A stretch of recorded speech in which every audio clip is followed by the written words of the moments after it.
Hey guys, welcome back. This is Dave Foreman from One Line Coffee coming at you with a new brew at home video. We did listen to a couple of comment suggestions that you guys had made and realized that some of you are asking for how to brew at home on an Aeropress.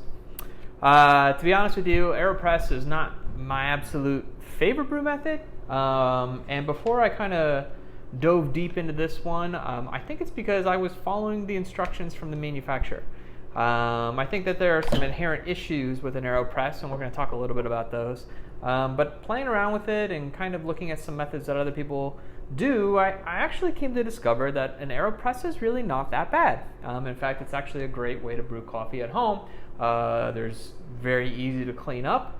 It's a simple process. It works pretty darn well. Basically, when you get an Aeropress, you're going to have a lot of parts that come with it. Some of them you'll need. Some of them you can probably get rid of. Stir stick, not a big fan of. It's kind of big and flat, and it's tough to use. It's a scoop. I'm just going to get rid of that one. But the rest of it you probably will need. You've got your filter holder. You've got the two parts of your Aeropress. You've got your actual filter holder for brewing, and then you've got this handy dandy little funnel, which actually ends up being kind of important when you're trying to pour ground coffee into your Aeropress. I think that the biggest drawback for the Aeropress is probably the instructions that are actually sent out by the manufacturer. The way that the Aeropress was originally designed is you simply put a paper filter into your filter holder. You screw this onto the bottom of your actual Aeropress. You set this down onto a brew device of some sort, put your coffee in, pour some water in, take your plunger, and press it down. There's a couple of problems with this, and probably the biggest, most inherent problem is that you don't have a whole lot of control over the time of extraction. If you'll take a look at the filter, one of the things you'll notice is there's some fairly large holes in the bottom of that filter. As soon as you add water to it, that water is going to start to drain out. And because of that, you don't have a lot of consistency or control in terms of your time of extraction. So I think that there's a better way to use this, which actually makes it quite a good little brewer. And that's called the inverted method. Some of you have probably heard of it before. It's not an uncommon practice, but I thought I would show it to you today and kind of give you some good parameters to aim for to make it a little bit easier to use for the first time. So the premise behind an inverted brew method is that you are literally taking the brewer and you're turning it upside down.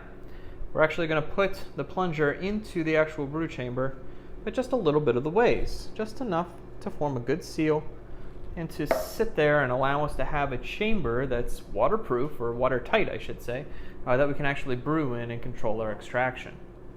So when I'm getting ready to brew, I'm going to go ahead and grab a little bit of some hot water, and I'm going to actually try to warm everything up first and also pre-wet my filter. Alright, so I've got my water. I'm going to go ahead and just add a little bit of water right onto that paper filter. Just get it nice and wet. I'm going to take the rest of this little rinse water. I'm just going to pour it into the Aeropress. Get that Aeropress nice and hot. And dump it right back out. Now, one of the drawbacks on the Aeropress is the fact that it's not the largest brewer in the world. If you're using this method, you're going to be limited to about 8 ounces of coffee at a time. So today we're actually going to do 2 brews. We're going to do a regular normal brew that produces about 8 ounces of coffee. But we're actually also going to do what we call a bypass brew, where we're actually going to brew coffee at strength and then water it down after the fact to create about 16 ounces of coffee. So our dosing that we're going to recommend you start with is a 15-to-1 ratio. So I'm going to be using 17 grams of coffee, and I'm going to be aiming for 255 grams of water. Now, in order to start this, I'm going to go ahead and take my funnel. I'm going to pour my coffee right into the actual brewer while it's inverted. So the coffee that I'm using for this first brew is from Kenya. It is from a cooperative called Giakanja. Giakanja operates a washing station in Erie County. And this particular lot's attributable to about 1,800 of those farmers. The cool thing about Giakanja is they actually pay out a higher percentage of their total revenue to their member farmers than anywhere else in the Erie County, which allows them to retain membership It allows them to produce a great coffee by encouraging their farmer members to actually produce better and better coffee. This is a light roast coffee. Tasty notes on this particular coffee are going to be things like birthday cake and vanilla frosting and a little bit of yuzu on the nose.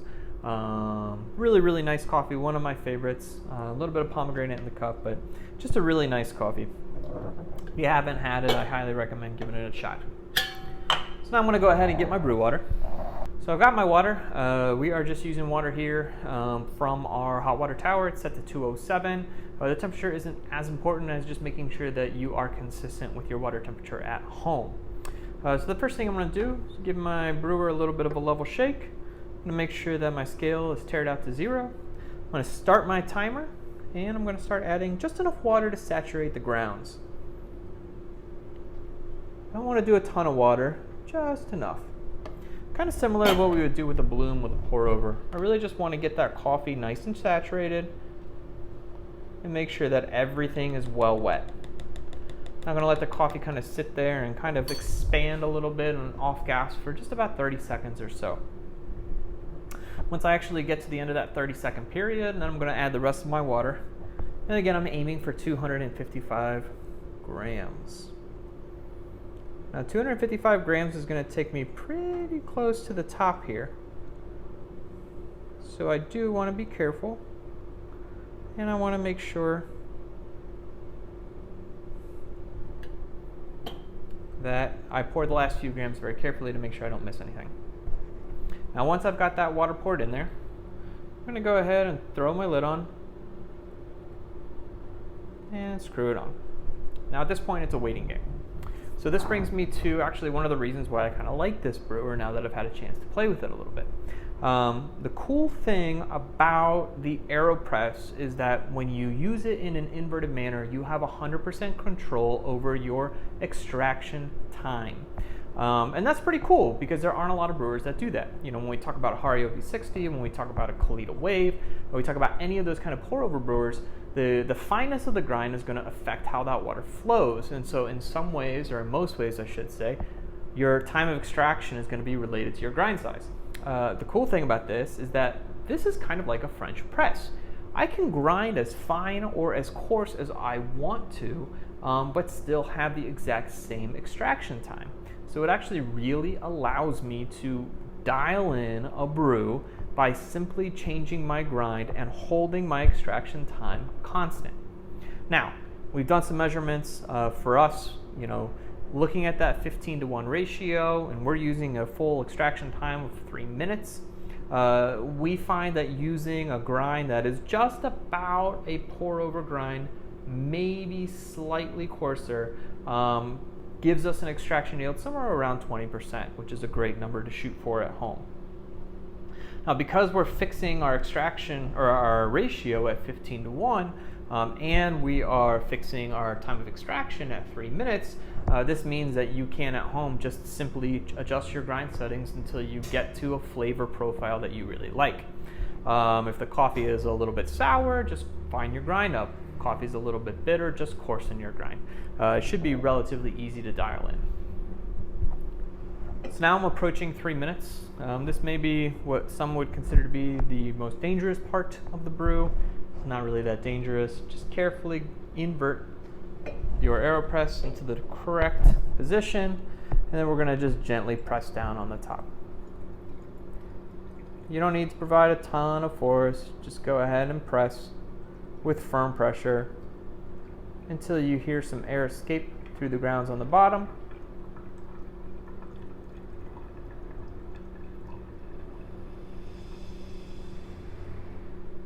And you're done.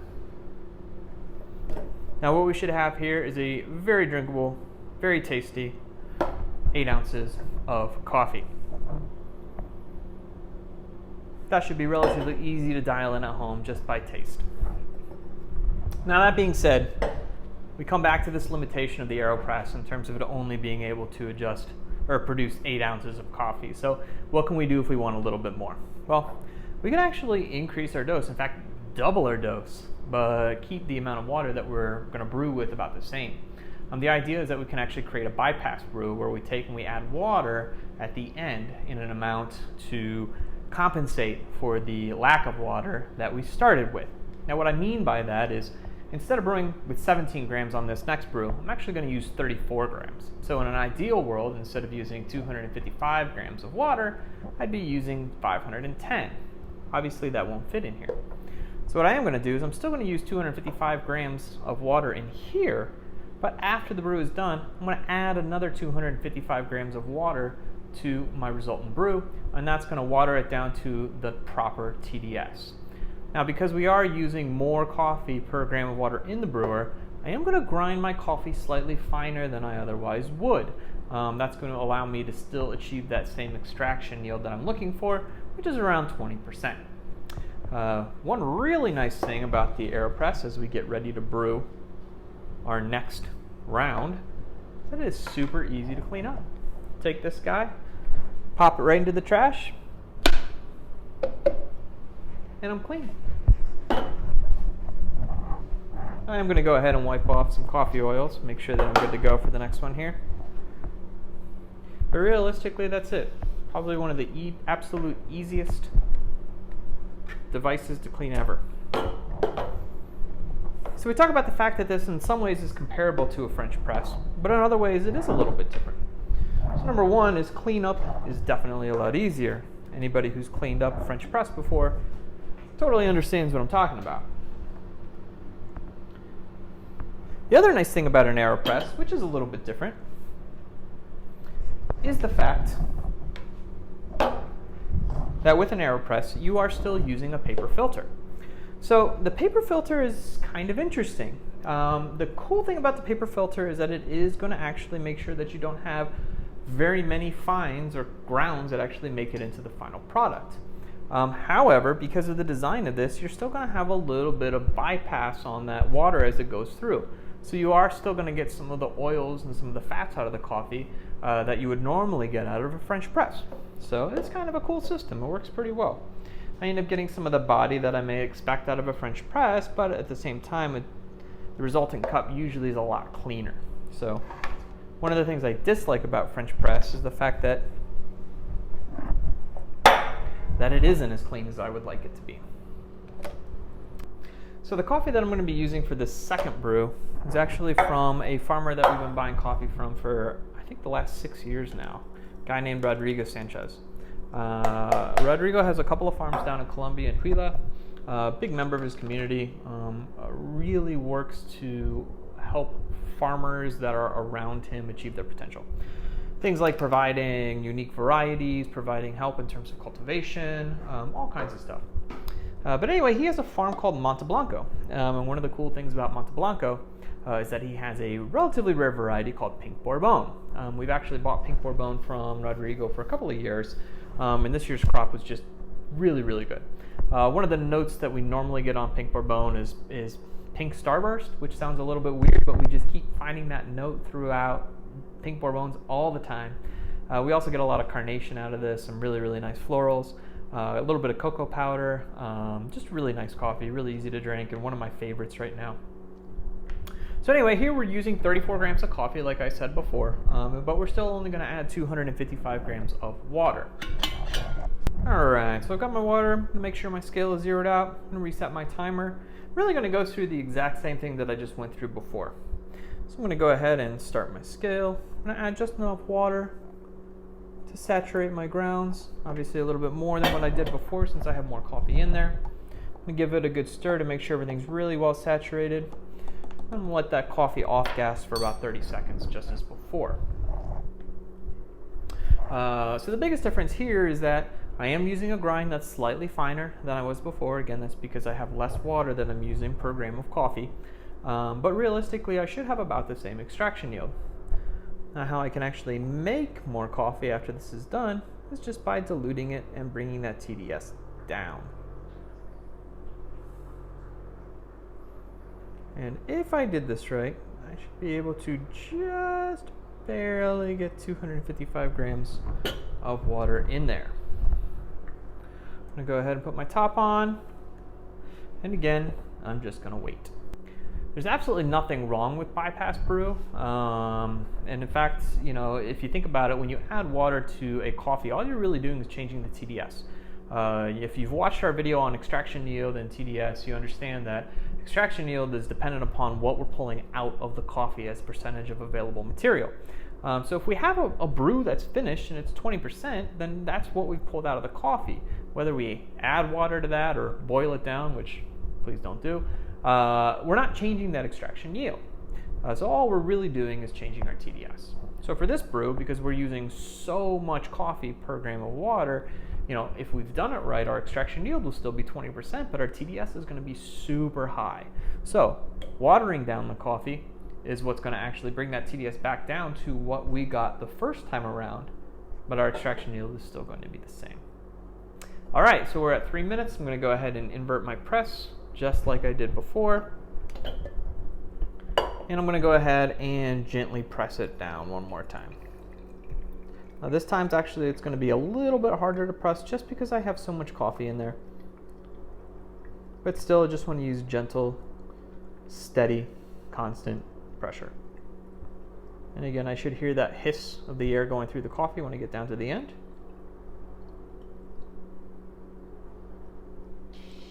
And there it is. Now, again, since I only used 255 grams of water in there, now I'm going to actually go ahead and water down my coffee. I'm going to grab a little bit more water. All right, so now I'm going to tear out my scale one last time, and I'm just going to add 255 grams of water to this. And now I've got 16 ounces of coffee that I can actually share with a friend, or if I'm greedy, just drink myself. Guys, thanks for joining me. If you have any questions, please feel free to leave them in the comments.